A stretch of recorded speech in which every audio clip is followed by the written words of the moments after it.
కేంద్ర మంత్రి బండి సంజయ్ సంచలన వ్యాఖ్యలు చేశారు. జూబ్లీహిల్స్ ఫలితాల తర్వాత ముస్లింలకు కొమ్ము కాసే దుస్థితి వచ్చిందన్నారు. ఫలితాల తర్వాత హిందువుల్లో కసి పెరిగిందని అభిప్రాయపడ్డారు.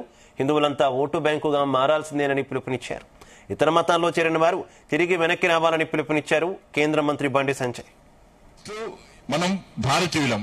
ఈ దేశంలో పుట్టడం గర్వకారణం. మనకు భారతీయులుగా పుట్టడం గర్వకారణం. దానిలో హిందువుగా పుట్టడం పూర్వజన్మ సుకృతం. మనకు అందుకే కాపు సామాజిక వర్గానికి విజ్ఞప్తి చేస్తున్నాను, ఇతర సామాజిక వర్గాలు కూడా విజ్ఞప్తి చేస్తున్నా, మీరందరూ ఐక్యతగా ఉండండి. హిందూ ధర్మానికి ఆపదొస్తే కాపు సంఘం సభ్యులు, కాపు సంఘం అంతా కూడా రోడ్డుకి ఎక్కి కాషాయం జెండా పట్టుకొని జై శ్రీరామ్ అని గర్జిస్తే గాడిస్తే దాన్ని స్ఫూర్తి చేసుకుని, అరే కాపు సంఘం వాళ్ళు హిందూ ధర్మం కోసం పనిచేస్తున్నారట, మన కుల సంఘం ఎందుకు పనిచేయదు, వాళ్ళకంటే ఎక్కువ పనిచేయాలని చెప్పి ఒక వాతావరణం నిర్మాణం చేసే స్థాయికి ఇలా కాపు సంఘం రావాలి. కులం కోసం పనిచేయడం తప్పులేదు, కానీ కులం కోసం మాత్రమే పనిచేయద్దు. కులం గురించి ఆలోచన తప్పు కాదు, కేవలం కులం గురించి మాత్రమే ఆలోచన తప్పు.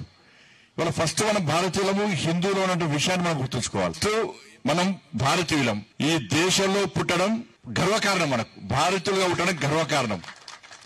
దానిలో హిందువుగా పుట్టడం పూర్వజన్మ సుకృతం. మనకు అందుకే కాపు సామాజిక వర్గానికి విజ్ఞప్తి చేస్తున్నాను,